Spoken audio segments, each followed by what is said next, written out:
자, 구약성경 269페이지로 가겠습니다. 신명기 5장의 말씀인데요. 신명기 5장 1절에서 7절까지의 말씀 보도록 하겠습니다. 신명기 5장 1절부터 7절까지의 말씀, 구약성경 269페이지에 기록되어 있는데요. 1절부터 7절까지 같이 읽겠습니다. 시작.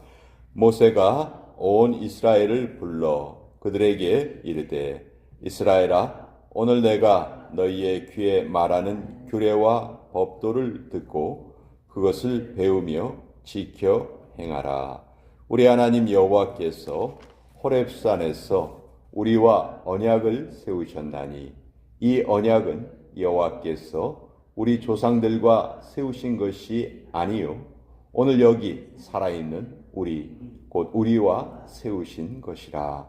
여호와께서 산 위 불 가운데에서 너희와 대면하여 말씀하시매 그때 너희가 불을 두려워하여 산에 오르지 못하므로 내가 여호와와 너희 중간에 서서 여호와의 말씀을 너희에게 전하였노라. 여호와께서 이르시되 나는 너를 애굽 땅 종되었던 집에서 인도하여 낸 내 하나님 여호와라. 나 외에는 다른 신들을 내게 두지 말지니라. 하나님의 말씀입니다. 아멘. 자, 오늘 이 신명기 5장에 있는 말씀은 십계명에 대한 내용인데요. 사실 우리가 십계명이라는 말이 아주 우리 익숙하죠. 교회 다니시는 분들뿐만이 아니고 교회 안 다니시는 분들도 십계명이란 말은 아주 익숙합니다. 또 미국에서는 그 십계명을 공공학교라든지 공립학교라든지 이런 데 설치할 수 있느냐 없느냐 그거 가지고도 논란도 많고 그러죠. 근데 사실 성경에 보면 계명이란 말은 붙어 있지 않아요. 그냥 정확한 표현으로는 10가지 말씀, 10개의 말씀 이렇게 이제 기록되어 있는데 이제 그것을 우리가 특별히 계명이란 말로 바꾸어서 그렇게 이제 말을 하고 있습니다. 자, 신명기는 책 제목이 again, 명, 율법을 다시 한번 설명해 준 책이다. 그래서 원래 이 책은 출애굽기나 레위기라고 할 수 있어요. 하나님께서 원래 주신 계명. 이것이 광야 1세대들에게 주어진 말씀이죠. 근데 이것을 지금 광야 2세대들에게 모세가 다시 한번 설명해 주는 내용이 신명기예요. 그러니까 중요한 것이 다시 한번 더 반복이 되는 겁니다. 그러니까 이 십계명도 출애굽기 20장에 보면은 십계명이 쭉 기록되어 있어요. 근데 신명기 5장에 보면 다시 한번 더 십계명이 쭉 기록되어 있으면서 그것을 모세가 좀 풀어서 광야 2세대들에게 말을 해 줍니다. 이제 그렇기 때문에 십계명이 2번 성경에 기록이 되어 있는 거예요. 자, 이 십계명을 여기 모세가 설명할 때 2절에 보면 맨 뒷부분에 우리 하나님 여호와께서 호렙산에서 우리와 언약을 세우셨다 이렇게 말하고 있죠. 호렙산은 시내산의 또 다른 이름이에요. 그러니까 보통 우리가 시내산 언약이라고 부르기도 하고 호렙산 언약이라고도 부르기도 하죠. 요것이 이제 출애굽기 19장서부터 나와 있어요. 출애굽기 19장에 보면 하나님께서 이스라엘 백성들에게 내가 너를 제사장 나라로 세우겠다 이렇게 말씀하시고 20장서부터 하나님의 법을 알려주세요. 너희가 제사장 나라가 어떻게 될 수 있는가? 내가 너희에게 지키라고 명령한 이 말씀들을 잘 지키면 된다. 이렇게 해서 말씀을 해주신 거죠. 자, 여기 보면 언약이라는 표현이 나옵니다. 여호와께서 우리와 언약을 세우셨다. 이 호렙산에서 세운 언약, 보통 우리가 시내산 언약이라고도 하고 이것은 이제 구약이라고 부르는 거죠. Old Testament. 자, 근데 이 언약은 어떤 언약이냐 하면 3절에 이 언약은 여호와께서 우리 조상들과 세우신 것이 아니요 오늘 여기 살아있는 우리 곧 우리와 세우신 것이라. 사실 모세 이전에도 뭐 창세기에 나오는 아브라함, 뭐 이삭, 야곱, 요셉 이런 족장들이 나오죠. 근데 그들과는 하나님께서 어떤 언약을 세우지는 않으셨어요. 그냥 내가 너희에게 복을 내리리라. 복에 대한 약속을 주셨죠. 근데 모세 때 하나님이 이제 그 아브라함의 후손들과 언약을 세우십니다. 이것이 아주 중요한 내용인데요. 그 언약을 세울 때 이스라엘 백성들이 거룩하신 하나님을 대면해서 뵙는 것을 두려워합니다. 그래서 그것에 중보자를 누가 했냐 하면 모세가 했던 것이죠. 5절에 보면 모세가 그때 일을 이렇게 설명해요. 그때 너희가 불을 두려워하여 산에 오르지 못하므로 내가 여호와와 너희 중간에 서서 여호와의 말씀을 너희에게 전하였노라. 여기 보면 내가 하나님과 너희 중간에 서서 하나님의 말씀을 전했다. 이것이 이제 모세의 역할이었죠. 자, 이 하나님께서 모세에게 주신 이 십계명, 이 십계명은 성경에 있는 모든 말씀들 중에서도 하나님이 직접 쓰셨다. 아주 독특한 말씀인데요. 이 하나님이 모세에게 2개의 돌판에 10가지의 이 말씀들을 기록해 주셨어요. 자, 그리고 이 2개의 돌판은 그 이후에 계속 그 법궤 안에 이 2 돌판을 넣어 놓고 이 법궤를 지성소 안에 넣어 놓고 또 1년에 한 번 대제사장이 대속죄일에 그 백성들의 죄를 짊어지고 제사를 드린 후에 거기에 들어가죠. 그래서 그 법궤 위에 그 짐승들의 피를 뿌리고 주변에 뿌리고 온 모든 백성들의 죄를 용서받는 그런 의식을 치렀습니다. 자, 그 의식의 중앙에 뭐가 있냐 하면 법궤가 있고 법궤 안에는 하나님의 말씀이 담겨져 있는 것이죠. 그러니까 이 모든 그 구약에 게시된 모든 하나님의 그 명령들, 명령이란 말도 있고 규례란 말도 있고 율례란 말도 있고 뭐 여러 가지 표현들이 있죠. 그렇지만 그것의 가장 핵심이 되고 중심이 되는 것이 바로 이 십계명입니다. 자, 보통 왜 2 돌판이냐? 한 돌판에는 다 새길 수가 없었을까? 왜 2 돌판일까? 그것에 대해서 궁금해하는 분들이 많아요. 전통적인 해석은 십계명을 분리를 해보면 1계명서부터 4계명 그리고 5계명서부터 10계명 이렇게 보통 전통적으로는 둘로 이렇게 구별을 하죠. 그래서 1계명서부터 4계명까지는 대신계명, 우리가 인간이 하나님께 대해서 어떤 계명을 지켜야 하는가. 그래서 하나님과의 관계에서 지켜야 될 계명. 그리고 5계명서부터 10계명까지는 대인계명, 사람과 사람 사이에 지켜야 될 계명. 내 부모를 공경하라, 살인하지 말라, 간음하지 말라, 뭐 이런 것들은 사람들 사이에서 서로 지켜야 될 계명 이렇게 분류를 해요.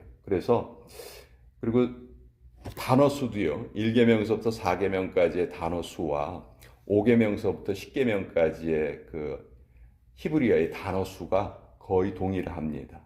그러니까 2 돌판에 이렇게 나누어서 기록을 했을 것이다. 그래서 모세에게 하나님이 그 2 돌판을 전해주셨다. 이제 우리가 보통 그렇게 해석을 하는데 또 다른 해석도 있어요. 이 당시에 그 고고학적인 발굴을 보면 중요한 계약을 할 때에는 반드시 2개의 계약본을 만들었다는 거예요. 그러니까 원본 하나, 사본 하나. 그래서 이것을 각각 계약을 맺을 땐 2사람이 맺잖아요. 그러니까 한 사람이 하나씩 나누어 가졌다. 그래서 2 돌판을 하나님이 만들어 주셨다. 그러니까 두 돌판에 다 각각의 돌판에 1계명서부터 10계명까지가 다 적혀 있었다는 거죠. 그런 두 돌판을 만들어서 하나님이 하나, 모세가 하나 이렇게 나누어 가졌을 것이다. 이렇게 이제 주장을 하는데 사실 이 주장은 그럼 왜 법궤 안에 돌판 하나만 들어가 있으면 되는데 법궤 안에 돌판 두 개가 들어가 있느냐? 이 질문에 대해서는 이제 답을 못 해요. 그래서 일반적으로는 1계명서부터 4계명까지가 하나의 돌판, 그리고 5계명서부터 10계명까지가 하나의 돌판에 기록되어 있었을 것이다. 이렇게 우리가 추측을 합니다. 우리가 이거는 지금 뭐 원본을 우리가 볼 수가 없지요. 그래서 그냥 그렇게 추측만 할 뿐이에요. 자, 가장 중요한 질문. 이 10계명은 구약의 출애굽기와 신명기에 기록되어 있습니다. 자, 우리는 지금 신약 시대를 살아가고 있죠. 자, 과연 오늘 2024년을 살아가는 우리들에게 이 10계명이 유효한가? 이게 중요한 질문이겠죠. 이거 과거에 있었던 계명이고 예수님이 이 땅에 오심으로 인해서 이것은 다 해결된 것 아닌가? 우리가 이것을 지킬 필요가 없지 않은가? 이거는 과거의 것이 아닌가? 고리타분한 것이 아닌가? 우리 예수님만 믿으면 되는 거 아닌가? 이제 우리가 이런 질문을 할 때가 있는데요. 아닙니다. 십계명은 모든 내용이 신약 성경에 반복이 돼 있어요. 만약 십계명의 계명이 더 이상 유효하지 않다면 이것이 신약 성경에 반복되어 있을 이유가 없겠죠. 단지 한 가지 네 번째 계명만이 이제 예수님이 이 땅에 오심으로 인해서 안식일이 이제 주일로 바뀌었다는 것. 요거 하나 외에는 모든 십계명의 계명은 오늘날도 1.1획도 사라지지 않고 유효한 것이다. 그래서 십계명을 우리가 해석을 할 때 이 계명을 지켜야 우리가 하나님의 구원을 얻는다. 이렇게 생각을 하면 완전히 잘못된 생각이에요. 이거는 우리가 해서는 되는 행동이 아니죠. 그런 생각이 아니에요. 왜냐하면 우리는 이미 예수 그리스도를 통해서 구원을 얻었기 때문에 그렇죠. 그러면 오늘날의 십계명의 의미는 무엇이냐? 하나님을 믿는 그러니까 예수님을 통해서 우리가 구원을 얻었기 때문에 하나님의 백성으로서 마땅히 지켜져야 되는 계명이다. 그렇게 우리가 생각하면 되는 겁니다. 그러니까 구원을 얻기 위해서 지키는 것이 아니고 구원을 얻은 자로서 이 십계명을 지키면서 하나님의 은혜를 더욱더 감사하게 된다는 것이죠. 자, 첫 번째 계명을 우리가 같이 읽었는데요. 그것이 7절이죠. 나 외에는 다른 신들을 내게 두지 말지니라. 가장 첫 번째 계명이 하나님 한 분 외에는 그 어떤 것도 우리 섬김의 대상이 없다. 사실 이 말씀만큼 혁명적인 그런 선언이 없어요. 이 말씀이 선포될 당시는 모든 백성들이, 모든 나라들이 다 다신교 사회였습니다. 신들이 많다 이렇게 생각을 했었죠. 하다못해 뭐 나무나 태양이나 달이나 이런 것을 다 신으로 섬겼던 그런 시대예요. 그런 시대에 하나님께서는 오직 나만이 너희의 섬길 대상이다. 이렇게 말씀을 해 주시죠. 자, 8절의 말씀은 이계명인데요. 자, 여러분 우리 성당에 다니시는 분들도 있죠. 천주교에서도 십계명이 있습니다. 근데 천주교의 십계명과 개신교의 십계명이 달라요. 이걸 많은 분들이 잘 모르시는데 놀랍게도 천주교에서는 이 계명이 없습니다. 이 계명이 없고 대신 10번째 계명을 둘로 나눠놨어요. 그래가지고 숫자로는 10개의 계명이 있어요. 근데 우리가 알고 있는 개신교에서 알고 있는 이 성경에서 알고 있는 그 10개의 계명은 아니에요. 천주교에 가보면은 수없이 많은 그 성상들이 있습니다. 우상들이 천주교에서는 많은 그 성인들도 숭배하고 그렇죠. 그러니까 그것과 이 두 번째 계명이 일치할 수가 없는 거예요. 그러니까 아예 성경을 변개시켜 버렸다. 그래서 종교개혁자들은 이런 것에 대해서 강력하게 저항을 한 것입니다. 어떻게 사람이 하나님의 말씀을 변개시킬 수 있느냐, 바꿀 수 있느냐, 자기들의 전통에 맞지 않으니까 아예 그 전통을 바꿔야 하는데 하나님의 말씀을 바꿔버린 것이죠. 그러니까 이것에 대해서 종교개혁자들은 이것은 잘못된 것이다. 오직 우린 하나님의 말씀으로 돌아가야 된다. 솔라 스크립투라, 오직 성경으로, 오직 성경에 원래 써 있는 그대로 우린 돌아가야 한다. 그렇게 이제 주장을 했었던 것이죠. 그래서 이 십계명을 잘 보면요, 십계명은 어떤 행위를 규정하는 것이 아니고 우리의 마음이 어떠한가를 지금 살펴보시는 하나님의 돋보기와 같다. 십계명을 통해서 하나님은 오늘도 우리의 마음을 지켜보고 계시는 거예요.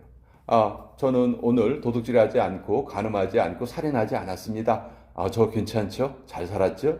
이게 아니죠. 이게 아니고 하나님은 예수님을 통해서 그런 말씀을 하셨어요. 음욕을 품고 있어도 간음한 것이다. 형제에게 욕을 한 사람들은 살인한 사람들이다. 그렇게까지 확대 해석을 해주셨죠. 그러니까 이 십계명은 단지 내가 그거 지켰어, 안 지켰어, 이거를 우리에게 보여주시는 그런 잣대가 아니고 우리 마음의 근본, 우리 마음의 마음 바탕, 오늘 내가 어떤 마음으로 이 세상을 살아가고 있는지 그것을 우리에게 잘 알려주시는 하나님의 어떻게 보면 돋보기와 같다. 그래서 이 모든 성경에 기록되어 있는 모든 말씀들과 규례들의 가장 기본이 되는 것이 바로 이 십계명이다. 그래서 오늘날에도 십계명은 오늘을 살아가는 우리에게도 살아있고 언제까지나 유효한 하나님의 말씀이다 하는 것을 우리 같이 나눠 보았습니다.